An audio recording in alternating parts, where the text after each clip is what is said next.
Baik, di sini saya akan membahas arus kas menggunakan metode langsung. Jadi metode langsung ini melaporkan penerimaan kas dan pengeluaran kas dari aktivitas operasi. Nah, selisih di antara kedua jumlah ini adalah arus kas bersih dari aktivitas operasi. Dengan kata lain, metode langsung ini mengurangi pengeluaran kas operasi dari penerimaan kas operasi.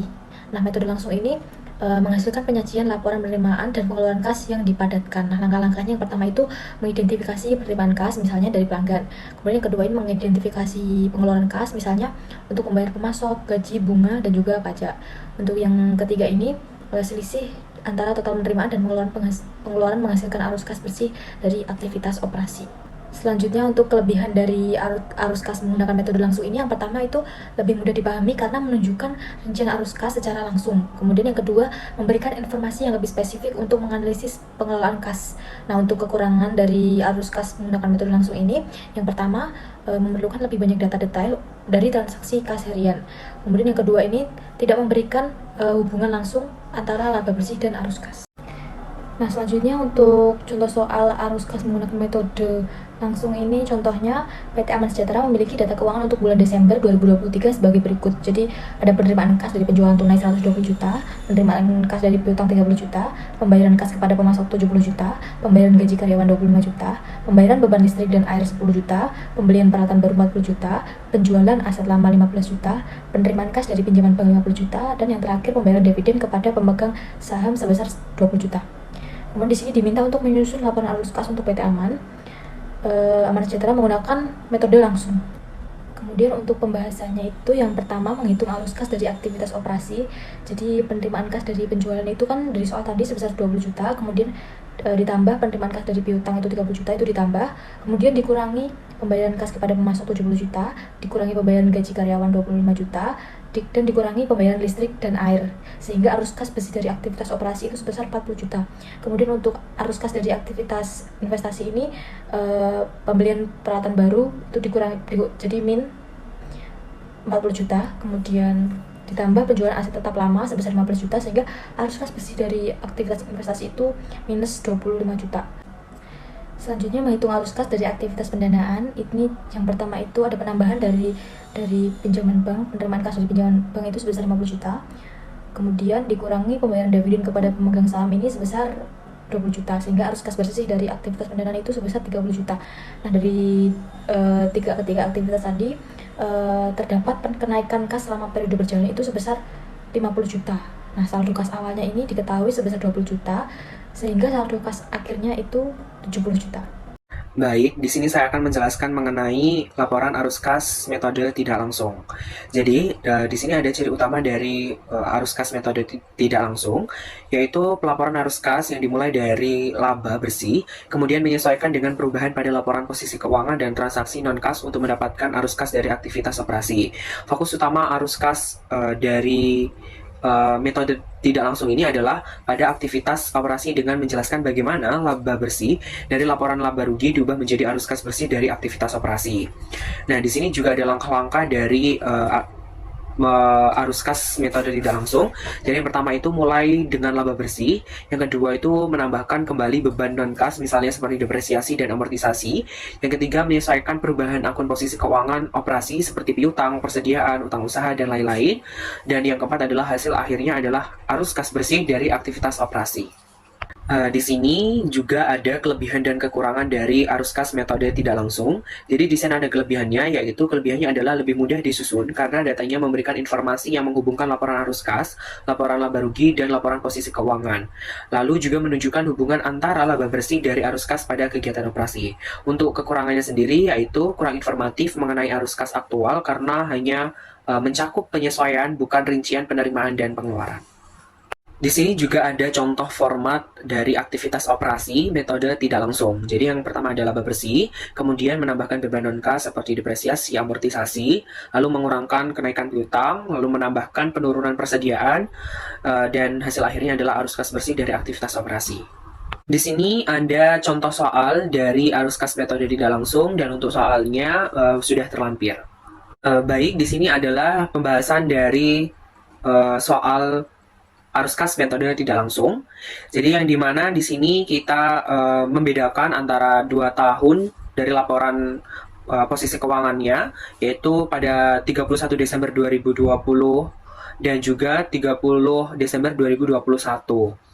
Mungkin di situ ada sedikit kesalahan.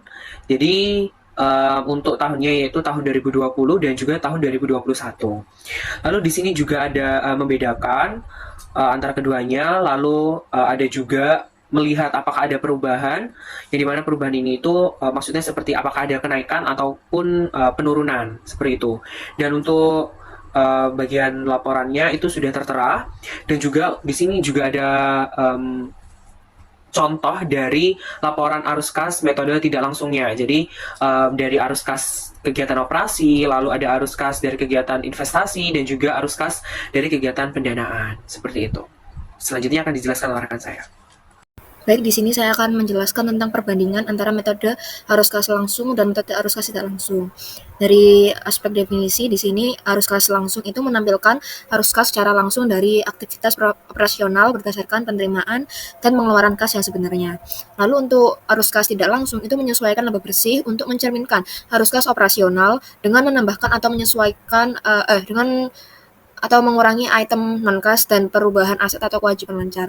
Lalu dari segi pendekatan, kalau arus kas langsung itu transaksi kas dicatat langsung, contohnya yaitu penerimaan dari pelanggan, pembayaran kepada pemasok. Lalu yang untuk arus kas tidak langsung itu laba bersih diubah menjadi arus kas dengan memperhitungkan komponen non kas, contohnya yaitu seperti depresiasi, perubahan piutang.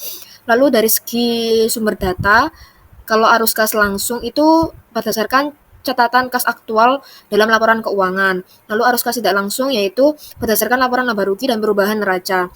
Untuk detail transaksinya yaitu berdasarkan laporan laba rugi dan perubahan neraca, contohnya pembayaran gaji, penerimaan dan penjualan. Lalu dari arus kas tidak langsung, di sini tuh tidak memberikan detail penerimaan dan pengeluaran secara langsung. Ini tuh fokus pada penyesuaian laba bersih. Untuk contoh penerapannya yaitu penerimaan kas dari pelanggan dan pembayaran kepada pemasok. Itu untuk arus kas langsung. Kalau arus kas tidak langsung yaitu laba bersih disesuaikan dengan penambahan beban depresiasi dan perubahan aset lancar seperti piutang dan persediaan. Untuk kelebihan dari arus kas langsung ini menunjukkan aliran kas aktual dan memberikan transparansi tinggi pada transaksi kas operasional. Lalu kelebihan dari kas tidak langsung yaitu menyediakan hubungan langsung dengan laba bersih dan lebih mudah disiapkan jika perusahaan sudah memiliki laporan laba rugi. Dan untuk kekurangannya yaitu membutuhkan data lebih rinci dan sistem pencatatan kas yang akurat. Lalu untuk kekurangan dari arus kas tidak langsung yaitu tidak menunjukkan detail transaksi kas aktual dan lebih sulit untuk digunakan dalam menganalisis komponen arus kas. Baik, di sini saya akan menjelaskan soal yang sudah tertera di sini yaitu soal P236. Nah, jadi di soal yang A itu kita diperintahkan untuk membandingkan dan membedakan metode langsung dan metode tidak langsung. Nah, metode langsung maupun tidak langsung untuk melaporkan arus kas dari aktivitas operasi itu dapat diterima dalam menyiapkan laporan arus kas menurut IFRS. Namun IASB menganjurkan penggunaan metode langsung. Berdasarkan metode langsung, laporan arus kas melaporkan golongan utama, penerimaan, dan pengeluaran kas, dan pengungkapan informasi yang lebih lanjut. Ini menjadi keuntungan utama laporan tersebut. Sedangkan metode yang tidak langsung itu laba bersih atas dasar akrual disesuaikan dengan dasar kas dengan menambahkan atau mengurangi pos-pos non kas yang termasuk dalam laba bersih, sehingga menyediakan hubungan yang berguna antara laporan arus kas dan laporan laba rugi serta laporan posisi keuangan. Lalu pada soal B, ini kita diperintahkan untuk membuat laporan arus kas tahun berakhir pada tanggal 31 Mei 2022 menggunakan metode langsung. Jadi, pada bagian arus kas aktivitas operasi ada penerimaan kas dari pelanggan sebesar $1.238.250. Kemudian pengeluaran kas yang pertama ada pembelian barang dagang sebesar $684.000, pembayaran gaji sebesar $27.650, pembayaran beban lainnya $10.250, pembayaran bunga $73.000, pembayaran pajak penghasilan $43.000, sehingga jika ditotal ada $1.087.000. Jadi total dari arus kas aktivitas operasi adalah $151.250. Nah, lanjut pada arus kas aktivitas investasi ada pembelian aset tetap sebesar $28.000 sehingga hasil totalnya adalah $28.000 juga. Lalu pada arus kas aktivitas pendanaan ada penerimaan kas dari penerbitan saham biasa sebesar 20.000, yang kemudian ada pengeluaran kas yang terdiri dari pembayaran dividen tunai sebesar 105.000 dan pembayaran utang obligasi sebesar 30.000, yang ditotal menjadi 135.000, sehingga aktivitas pendanaannya adalah 115.000. Kemudian semua aktivitas ditotal sehingga ada kenaikan kas sebesar 8.250. Lalu ditambahkan dengan saldo awal yaitu 20.000, jadi saldo akhirnya adalah 28.250. Lanjut pada soal yang ketiga yaitu yang C, itu kita diperintahkan untuk membuat laporan arus kas tahun berakhir yaitu 31 Mei 2022 yang menggunakan metode tidak langsung.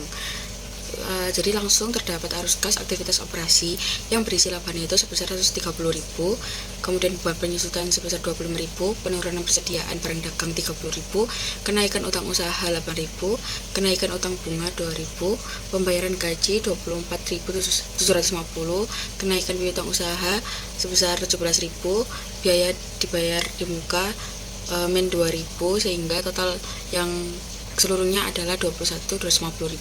Jadi total arus kas aktivitas operasinya adalah 108.750.